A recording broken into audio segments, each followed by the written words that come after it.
कक्षा नवम, विषय संस्कृत, पाठ द्वितीय, स्वर्णकाकः, तिथि 26/4/2020, दिन रविवार, मैं सत्यप्रकाश झा। पाठ का नाम है स्वर्ण काकः, सोने का कौवा। प्रस्तुत पाठ श्री पद्म शास्त्री जी द्वारा रचित विश्व कथा शतकम नामक संग्रह कथा से लिया गया है, जिसमें विभिन्न देशों की 100 लोक कथाओं का संग्रह है। यह बर्मा देश की एक श्रेष्ठ कथा है, जिसमें लोभ और उसके दुष्परिणाम के साथ साथ त्याग और उसके सुपरिणाम का वर्णन एक सुनहले पंखों वाले कौवों के माध्यम से किया गया है। कहता है, अब कहानी का प्रारंभ होता है स्वर्णकाकः, सोने का कौवा की कथा का प्रारंभ होता है। जे पूरा कस्मिंश्चिद ग्रामे एका निर्धना वृद्धा स्त्री न्यवसत। कहता है, पहले किसी गांव में एक गरीब वृद्धा महिला रहती थी। तस्याश्चेका दुहिता विनम्रा मनोहरा च आसीत्। और उस वृद्धा को एक पुत्री थी।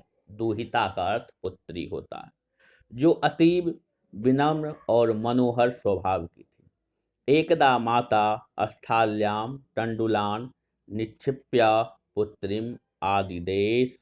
एक दिन माता उनको आदेश देती है जे तंडुलान अर्थात चावल को किसी पात्र में रखकर सूर्या तपे तंडुलान खगेभ्यो रक्षा। सूर्य के गर्मी अर्थात धूप में रखो और इस चावल की पक्षियों से रक्षा करना। किंचित कालानंतरम एको विचित्र काकः समुड्डीय तामोप जगाम। लेकिन कुछ ही काल में वहां पर एक विचित्र प्रकार का कौवा उस थाली के पास उड़कर आ बैठा। नैतादृशः स्वर्णपक्षो रजतचंचुः स्वर्णकाकस् तया पूर्वं दृष्टः। वह बालिका इस प्रकार की पक्षी को कभी नहीं देखी थी, क्योंकि उस पक्षी का स्वर्ण पक्षो अर्थात उस पक्षी का पंख जो था वह सोने का, रजत चंचु चोंच जो था वह चांदी का। इस प्रकार के स्वर्ण कौवा को वह बालिका पहले नहीं देखी थी। ताम तंडुलान खादंतम हसंतं च विलोक्य बालिका रोदितु मारब्धा। वह स्वर्णकाक उस पात्र से, थाली से चावल खाने लगा और खाने के क्रम में भी हंसने भी लगा। इस दृश्य को देखकर वह बालिका रोने लगी। तम निवारयन्तीं स प्रार्थयत। उसी बीच में वह बालिका कौवे को रोकती हुई प्रार्थना करने लगी। तंडुलाम माँ भक्ष्य। चावल को माँ मतलब मत, भक्ष्य मतलब खाओ, चावल को मत खाओ। मदया माता अतीव निर्धना वर्तते। मेरी माता जो है वह बहुत ही गरीब है। स्वर्ण पक्षः काकः प्रोवाच माँ शुचः।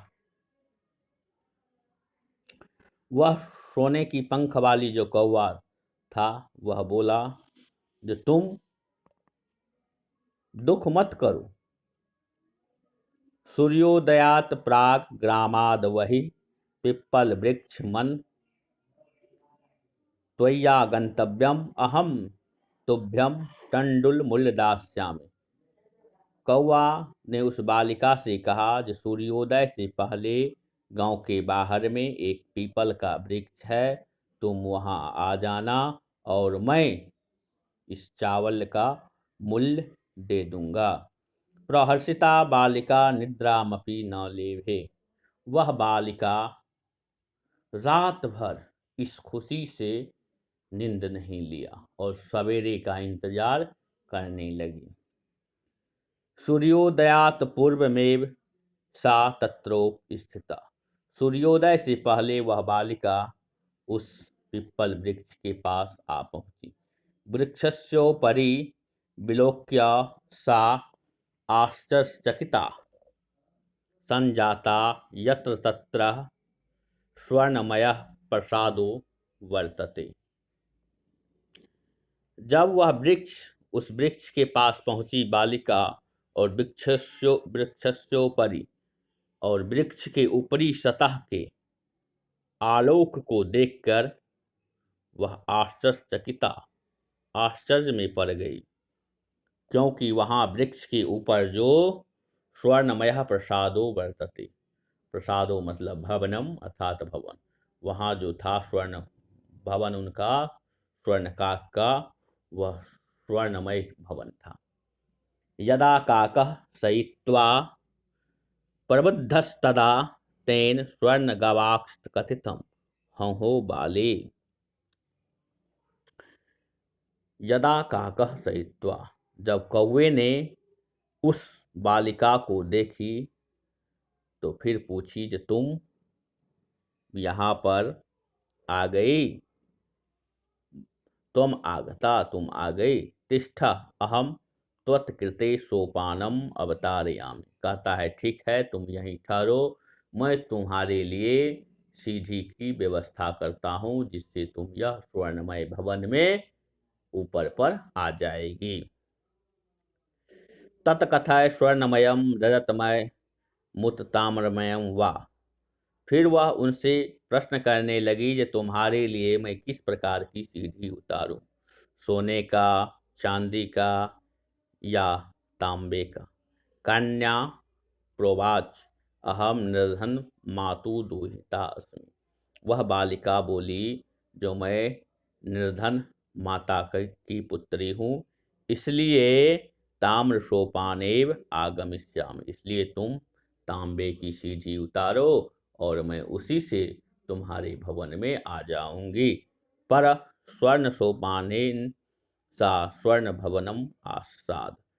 परंतु कौवे ने उनके लिए सोने का सीढ़ी वहां उतारी और वह स्वर्ण की सीढ़ी से ही भवन के ऊपर पहुंच गई। इस प्रकार अब गृह कार्य के अंतर्गत शब्दार्था है। न्याय वसत संस्कृत में अवसत हिंदी रहता था या रहती थी, दुहिता इसलिए यहाँ पर सूता, बालिका, कन्या सब पर्यायवाची शब्द है।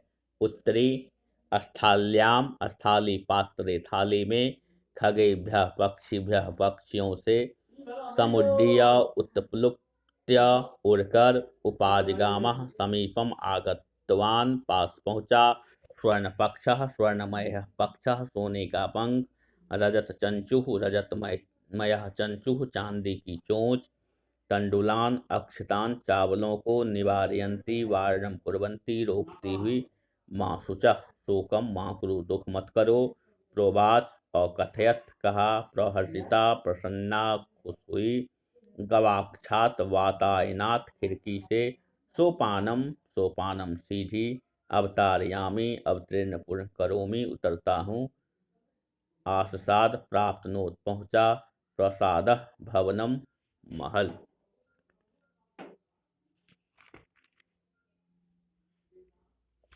इस तरह इस स्वर्ण काक के भाग 1 अब दूसरे सत्र में शेष जो गद्यांश बचा हुआ है उसको मैं पूर्ण करूंगा।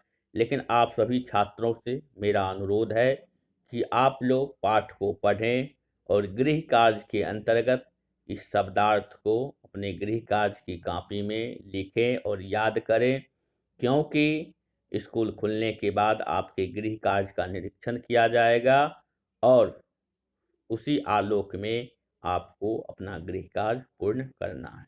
इसलिए स्वर्ण काक इसलिए यह जो पाठ है बहुत ही महत्वपूर्ण है, क्योंकि इस प्रकार की पक्षी को देखना वह बालिका के लिए एक खुशी का पल था। शेष शुभ।